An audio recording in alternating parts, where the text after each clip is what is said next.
Bonjour à tous et c'est parti pour une nouvelle émission, La vie des diocèses, où nous allons découvrir l'actualité d'un diocèse de Belgique francophone, puisque vous le savez, KTO y est accessible depuis quasiment 2 ans maintenant par DSL, et puis bien sûr par Internet. Nous avons la joie d'accueillir Monseigneur Guy Arpigny, bonjour. Bonjour. Vous êtes évêque de Tournai, cela fait quasiment 10 ans, jour pour jour maintenant, c'est d'ailleurs un joli anniversaire. Tournai, c'est un diocèse proche de ceux du nord de la France, notamment Lille, bien sûr Cambrai, avec lequel vous avez une proximité particulière.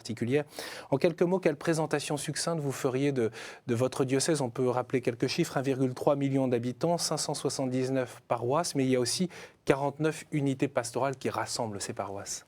Oui, et c'est une opération qui dure depuis 1995 et qui fonctionne bien et qui est préparée par toutes sortes de groupes qui se rassemblent, qui discernent et puis qui, à un certain moment, proposent à l'évêque un nouveau découpage. Le visage de l'Église du Hainaut?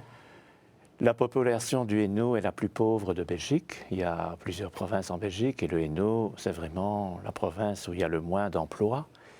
Il y a beaucoup d'immigrés, Charleroi, la Louvière, Mons, et il y a beaucoup de choses qui germent au niveau de la foi catholique. Alors avec vous, dans notre émission, on va parler du synode qui s'est ouvert en septembre dernier, mais c'est le fruit de toute une préparation au cours de longs mois, on va le voir.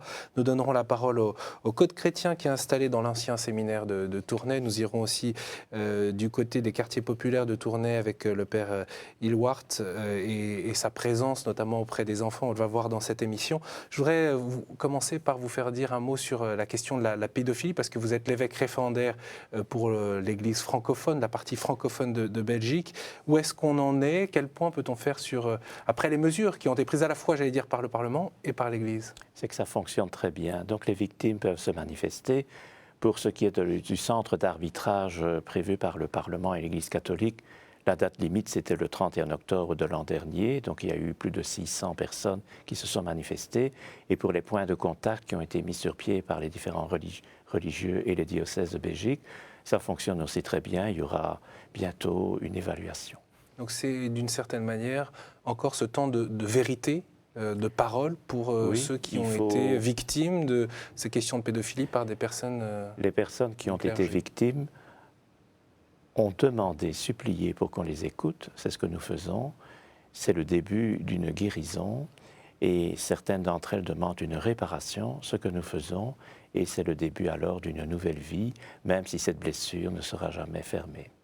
Cette période de vérité, vous pensez qu'elle est à la fois nécessaire, mais est-ce qu'elle va permettre à la fois aux Belges, mais aussi à l'Église elle-même de pouvoir voir l'avenir de manière plus sereine, d'une certaine manière? Ce sont des faits anciens. Pour ceux qui existent maintenant, heureusement, la justice les prend tout de suite en charge. Mais pour ce qui est de l'Église elle-même, je crois qu'il faudra 2 générations pour que nous puissions nous rendre compte du mal qui a été fait, mais aussi de la souffrance que ces victimes ont vraiment dû subir. Et quand on est un peu selon l'Évangile, il faut savoir reconnaître que c'était un péché très grave et il faut demander pardon. Monseigneur, vous avez souhaité, dans votre diocèse, lancer cette aventure du synode. J'en parlais tout à l'heure.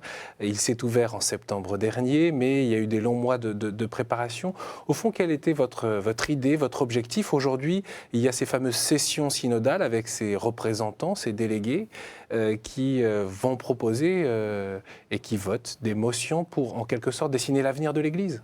Voilà, donc j'ai demandé qu'il y ait un synode, il fallait avoir l'autorisation des institutions officielles de l'Église, ça a été fait, et c'était pour vraiment donner la parole au peuple de Dieu, laïcs, diacres, prêtres, tous ceux qui sont membres de l'Église, quelle que soit leur fonction, donner la parole pour dire à l'évêque, au fond, nous devons aller dans cette direction-là. C'est donc un temps de discernement, de prière, on essaye de découvrir ce que l'Esprit Saint nous dit. Est-ce que l'évêque et ses proches collaborateurs ne sont pas en mesure eux-mêmes de prendre les décisions sur les orientations d'avenir? Officiellement, je dois dire qu'évidemment, ils sont capables de tout faire. Mais je désirais que vraiment les gens soient consultés.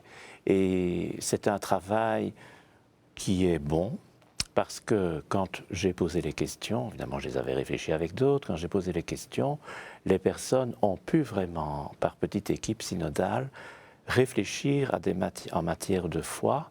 Ils ont vu l'Église tout à fait autrement que ce qu'on leur racontait. Et ils m'ont dit, donc à la fin du travail des équipes synodales, en juin 2012, même s'il n'y a pas d'assemblée synodale, formidable. Donc il y a un grand enthousiasme de la part de ces équipes. Alors quand le synode a commencé, donc outre l'ouverture du mois de septembre, quand la session se termine au soir de chacun des samedis, eh bien, il y a beaucoup d'enthousiasme aussi. Évidemment, des gens qui disent « mais on aurait dû faire ça, normal ».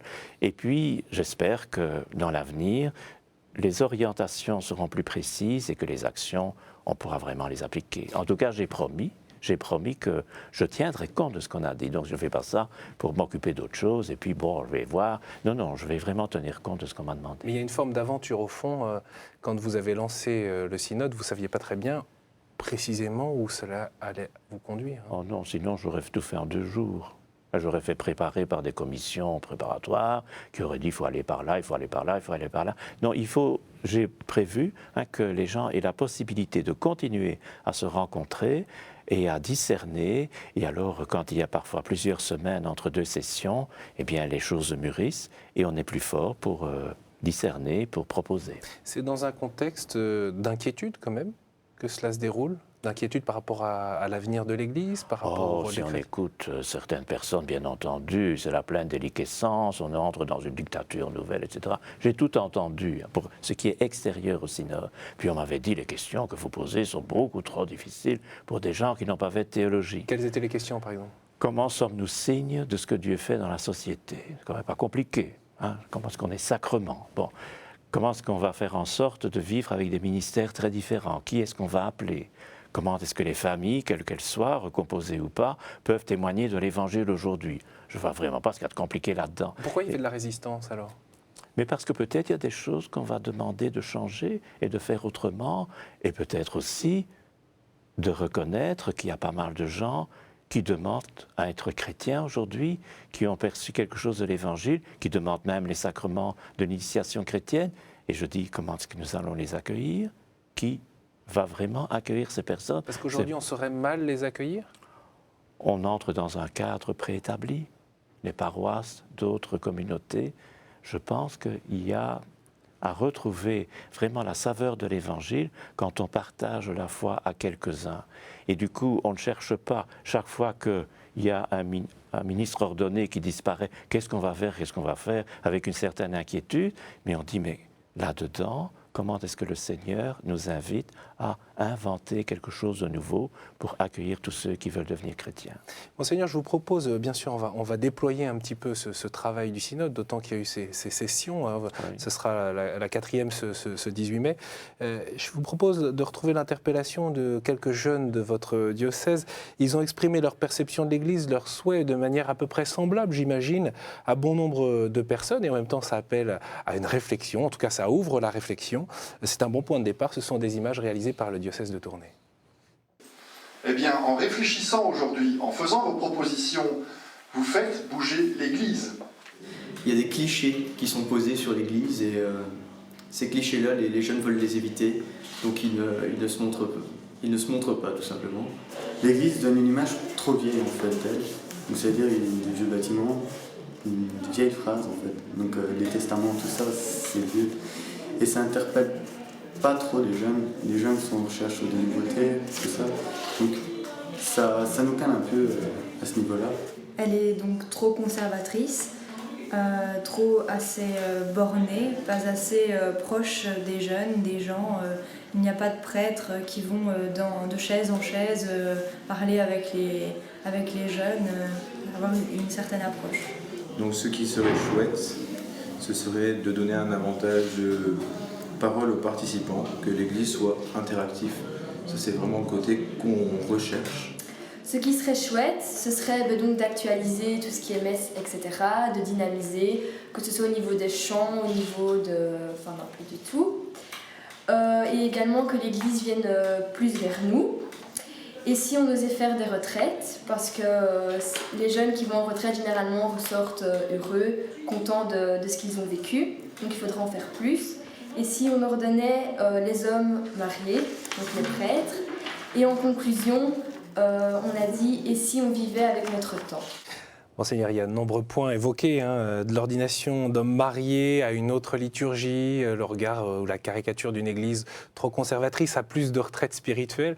Au fond, comment vous répondez à ces nombreux points qui sont soulevés C'est un regard extérieur par rapport à l'église, un regard sociologique, et je comprends tout à fait pour des personnes qui n'ont pas l'habitude de fréquenter des assemblées dominicales, mais qui en même temps attendent beaucoup. Et j'ai retenu beaucoup plus de proximité. On attend que les prêtres viennent vers nous, c'est tout à fait légitime. Et puis aussi une liturgie, comme vous dites, qui est renouvelée. Et c'est vrai que quand on prie ensemble, il faut laisser beaucoup de place à ce qui est personnel. Et quand on est comme une sorte de papier à musique où tout est prévu et qu'on n'a pas le temps de souffler, je comprends qu'on demande autre chose. Une fois qu'on entre dans la liturgie telle qu'elle est proposée, bien célébrée, souvent les jeunes s'y retrouvent. Il suffit de fréquenter certains lieux de culte, certaines assemblées, et pour beaucoup d'entre eux, taisés. Je ne sais pas si c'est ce que le jeune en question voulait dire à travers la liturgie. Il apparaît que quand on entre dans une liturgie, tout est prévu et on est jeune. La plupart des assistants, des participants sont d'un certain âge, donc il faut tout un temps d'acclimatation. Si on fait une liturgie avec des jeunes et qu'on explique, ça marche tout seul. Il y a des points de contestation qui apparaissent. L'ordination d'hommes mariés, c'est fréquent, je veux dire, c'est presque habituel même. On dit ça depuis 50 ans. Voilà. Et pour autant, ils émergent encore dans cette, par exemple, de la bouche de jeunes dans le synode. Comment vous le percevez? Qu'est-ce que ça révèle pour vous? Parce que c'est pas le synode de Tournai qui va répondre sur cette question-là. Je n'ai aucun droit en ces matières. Je peux évidemment suggérer avec d'autres évêques, mais bon, je n'ai aucun droit en ces matières. Ce qu'il y a, c'est qu'on répète ce qu'on dit sur l'Église depuis 50 ans, et ça fait sans doute bien de le répéter. En même temps, s'il s'agit d'un appel à avoir davantage de prêtres pour connaître un peu mieux l'Évangile et avoir une relation avec Dieu, ça c'est formidable. Donc autrement dit, le synode, ça doit pousser à avoir une relation plus intime avec l'Église, entrer dans une meilleure compréhension. C'est un effort personnel aussi, mais en synode on fait ça ensemble, et alors on découvre que l'Église, c'est nous. Ce n'est pas simplement une institution qui a lieu un 2 mois, tenue par des hommes célibataires âgés, mais c'est nous. Et alors on voit les choses autrement. C'est à la demande de Jésus qu'on vit en chrétien. C'est pour découvrir Dieu, pour découvrir que tous les êtres humains sont aimés par Dieu, qu'on est chrétien. Alors bon, c'est autre chose et on s'y met. Et c'est vrai que la question de la découverte de Dieu aujourd'hui, c'est une question centrale, une question fondamentale. Est-ce qu'on a tendance à s'en détourner ou du moins à ne pas l'aborder de front aujourd'hui? Je crois que depuis des dizaines d'années, on a parlé d'autre chose. On n'a pas parlé de Dieu. On a parlé d'un renouvellement de l'Église. De ses structures, vous voulez dire? De ses structures. On a essayé de dire qu'elle devait être proche du monde, sans être du monde. On connaît le texte par cœur. Si on dit que nous sommes là comme signe de ce que Dieu fait, si les personnes qui sont en recherche ou qui sont dans l'épreuve veulent découvrir Dieu, à ce moment-là, c'est intéressant et c'est radicalement neuf parce que Dieu est toujours une surprise. Quand j'écoute les catéchumènes, c'est ce qu'ils me disent. Pendant des années, j'ai vécu comme ça et puis tout d'un coup, j'ai eu, ils ne disent pas révélation, mais cette surprise, quelque chose d'insoupçonné, et je me suis mis en route et j'ai découvert un tas de choses. C'est la même chose pour la vie dans la société. Dieu est à l'œuvre dans la société. Dieu aime tout le monde. Alors moi, à quoi je sers? Je ne suis pas là pour aller convertir les gens comme ça. Je dois d'abord voir ce que Dieu me demande de faire. Et ça, c'est un tout autre regard aussi sur la société, plutôt que de voir tout ce qui va mal, parce qu'on raconte tout ce qui va mal. Je dis, mais au fond, dans cette situation, qu'est-ce que Dieu me propose de voir et qu'est-ce qu'il attend de moi? Alors on a envie de s'y mettre. Il y a un des points d'ailleurs que vous souhaitiez aborder et que vous avez fait travailler, c'est la relation entre les prêtres et les fidèles laïcs. Est-ce que ça fonctionne?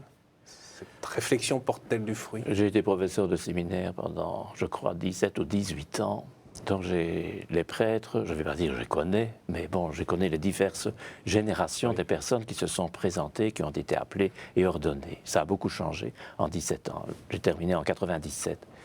Les prêtres sont formés en général au niveau théologique de manière remarquable. Au niveau spirituel, ça dépend, mais au niveau pastoral, on forme des prêtres pour une situation qu'ils ne trouveront plus quand ils seront ordonnés. Elle aura complètement changé. Et c'est ça un peu la difficulté pour les prêtres de s'adapter. Mais évidemment, je ne leur en veux pas. J'ai été moi-même formé pour une église qui n'existe plus. hein. Et vous avez contribué à les former aussi, c'est une forme de mea culpa Mais donc, alors. moi, c'était évidemment, évidemment. Et au niveau pastoral, une fois que je suis devenu évêque, j'ai beaucoup découvert. Vraiment beaucoup, parce qu'il y a énormément dans un diocèse de réalités absolument différentes, diverses, parfois contradictoires, mais quand même pas tellement. Pour les laïcs, on leur a demandé de prendre leur place comme témoins de l'Évangile dans la société. On dit ça depuis Vatican II, on le disait déjà avant, mais à Vatican II, c'est vraiment avec force. Beaucoup se sont engagés, beaucoup. Hein.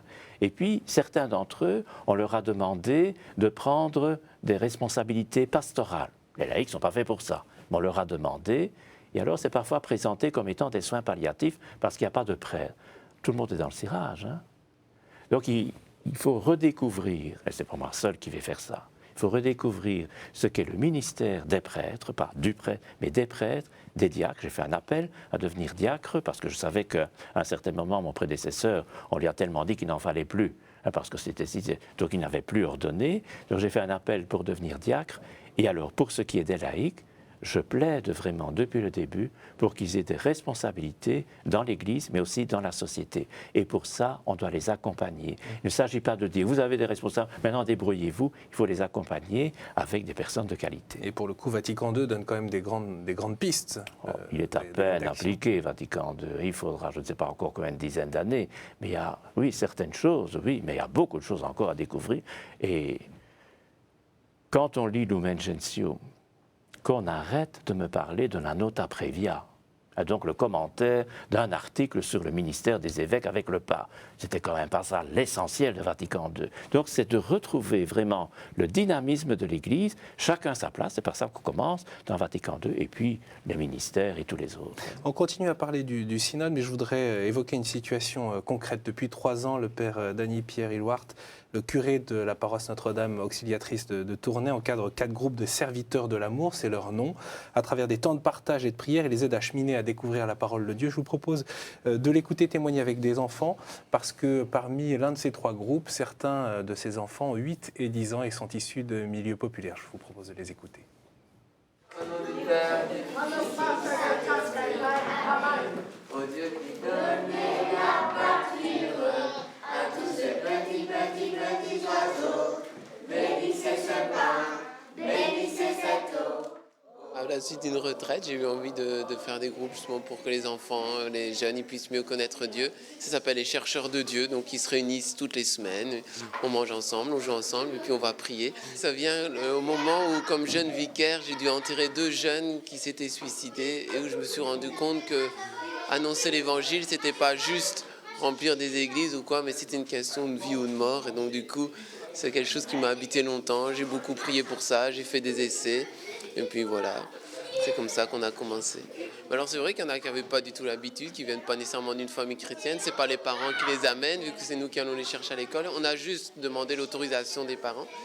Mais alors ce qu'on leur apprend à vivre, c'est justement de connaître Dieu dans leur vie quotidienne. Donc un des gros points qu'on essaie de leur faire vivre, c'est la prière tous les jours. Et que la prière c'est facile, c'est juste s'arrêter et penser à Jésus. Voilà, on essaie de leur apprendre ça. On prie d'une manière simple à la chapelle pour que ça soit des choses qu'ils puissent refaire chez eux. Je viens quand même parce que j'ai besoin de délivrer mes forces, parce que moi j'ai de la colère, alors je dois la remettre et Jésus il va m'aider. Ça fait du bien. J'aimais bien ici parce que tous les jours on priait et alors on pouvait un petit peu délivrer son cœur. Parce que ça peut au moins faire un petit peu moins bagarrer, moins gourmand, moins manger des œufs et tout ça. Ça m'aide à être plus gentil. Parfois c'est pas facile, mais il y a des fois où on sent les moments de grâce et des moments où c'est plus difficile, mais c'est un peu la vie quotidienne de l'évangélisation. Et il y en a qui vraiment ils font un chemin de foi, on le sent, ils le disent, qui s'approchent de Dieu petit à petit, et ça fait du bien de voir qu'en fait, voilà, Dieu est encore là aujourd'hui, il agit comme avant.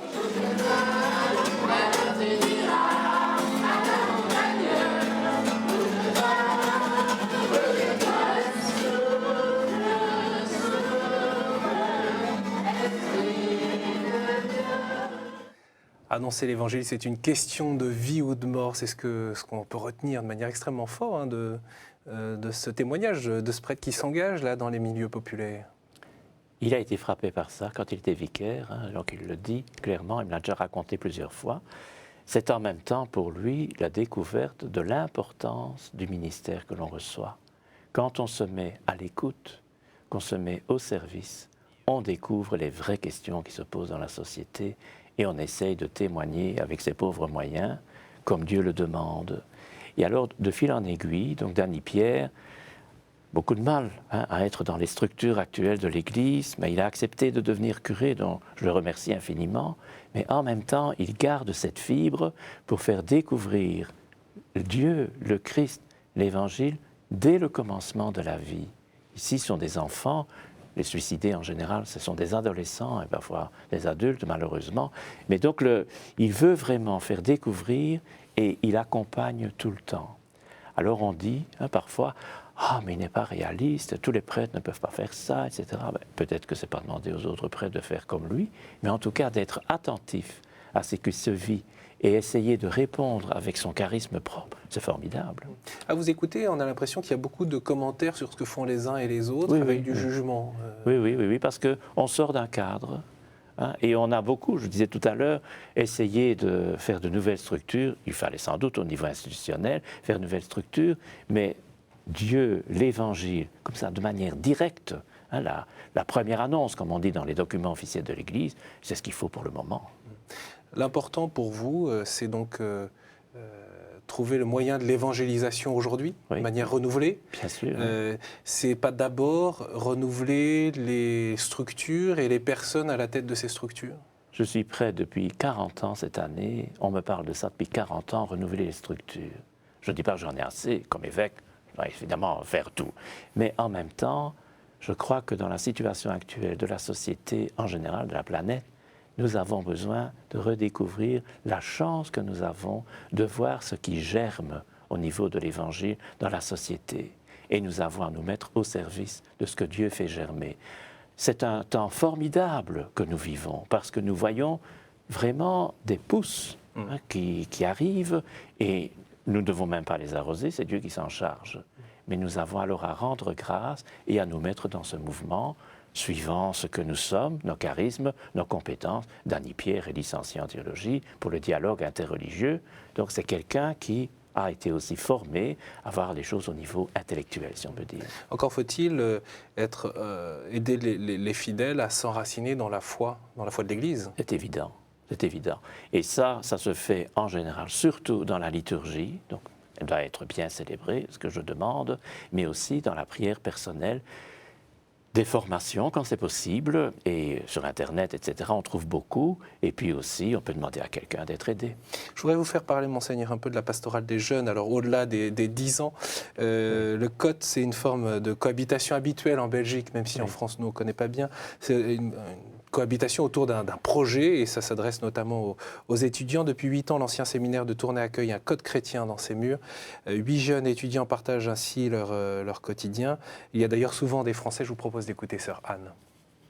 L'idée de base vient du fait que nous vivons une vie communautaire, comme religieuse, et qu'on sent et on goûte tellement la beauté de cette vie-là qu'on a voulu la faire partager à des jeunes, en sachant aussi que pour eux ça pouvait être un défi, mais en même temps qu'ils avaient cette soif aussi de découvrir un autre mode de vie que le mode individualiste. Ça faisait 2 ans que je vivais pas mal de trucs au niveau de la foi, notamment les scouts, les routiers qui m'ont beaucoup apporté, et j'avais envie de continuer à vivre un chemin de foi. Et sachant que j'aurais du mal à continuer les scouts cette année, je me suis dit j'ai quand même envie de vivre une expérience chrétienne encore. Moi, je suis venue ici à la base pour renouer avec ma foi. Avant de venir ici, moi, je faisais des études en France, des études de médecine. Donc, j'étais vraiment à fond dans mes études. Donc, j'ai complètement perdu contact avec ma foi dans le sens où je n'allais plus à la messe, je ne priais plus, je ne mettais plus les pieds dans une église pendant 2 ans à peu près. Ça m'a permis, moi, de pouvoir reprendre le rythme que j'avais avant mes études de médecine. Donc, prier 1 fois par semaine. Pas toute seule, parce que même si j'aime bien prier toute seule, c'est quand même intéressant d'être plusieurs de temps en temps. On a contact avec les sœurs qu'on voit assez souvent quand même, les prêtres aussi, donc je trouve que c'est intéressant parce qu'on ne voit pas les choses de la même manière que quand on faisait le catéchèse quand on était plus petit. Monseigneur, vous approuvez à l'instant ce qui vient d'être dit? C'est vrai. La catéchèse en Belgique, ça a été pendant des dizaines d'années tout faire avant l'âge de 12 ans.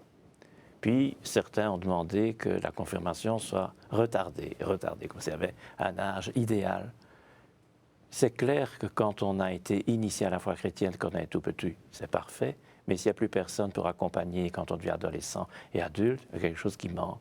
Et c'est donc quand on redécouvre une communauté, les religieuses de l'Assomption, ou qu'on partage la liturgie avec quelques-uns, qu'on redécouvre qu'au fond, la foi, c'est pour toute la vie. Et alors, ça change à l'intérieur et on a envie de partager. Il y a un groupe qui participe du diocèse aux prochaines JMJ de Rio. Vous sentez que ça crée une dynamique? Je l'espère pour eux, parce que ce que j'entends depuis le début, mais quand ils reviennent, on ne les voit pas dans les églises, comme si le but des JMJ, c'était d'avoir des jeunes dans les églises que l'on connaissait. Nous avons aussi à mettre sur pied quelque chose pour accueillir, comme les catéchumènes, ces personnes qui ont fait une expérience formidable. Monseigneur, on vous sent parfois un petit peu critique par rapport à ce qui a pu se vivre, la manière dont les choses ont été vécues ces dernières décennies. Pour quelles raisons? Et ce sera un peu la conclusion, puisque vous êtes en cours de synode. Qu'est-ce que vous espérez? Si je suis si critique sur ce qui s'est passé, c'est évidemment pas pour juger, condamner les gens qui me précèdent, évidemment, ce serait ridicule. Mais c'est parce que je constate qu'il n'y a pas d'enthousiasme à renouveler des structures qui existent. Mais il y a de l'enthousiasme quand on découvre qui est Dieu pour moi, pour la société, et à ce moment-là, je me mets en route et je suis prêt à des choses insoupçonnées. Et je crois que quand on lit les Actes des Apôtres, quand on demande à l'Esprit Saint de venir, non seulement tout le monde se met à chanter, à louer Dieu, mais en même temps des choses concrètes qui se passent. Et c'est ce que j'attends du synode. Merci beaucoup, Monseigneur, d'être venu jusqu'ici sur le plateau de la vie des diocèses. Pour ceux qui le souhaiteraient, bien sûr, vous pouvez suivre le synode de Tournai sur le site du diocèse et sur le site consacré spécifiquement aussi au synode de Tournai pour suivre pas à pas. Et puis, bien sûr, on peut s'associer à la prière de cette démarche lancée par l'Église de Tournai. Bien sûr, n'hésitez pas non plus à réagir à cette émission, à nous écrire et à retrouver cette émission sur le site de KTO. Très bonne journée à tous, très bonne soirée et à très bientôt.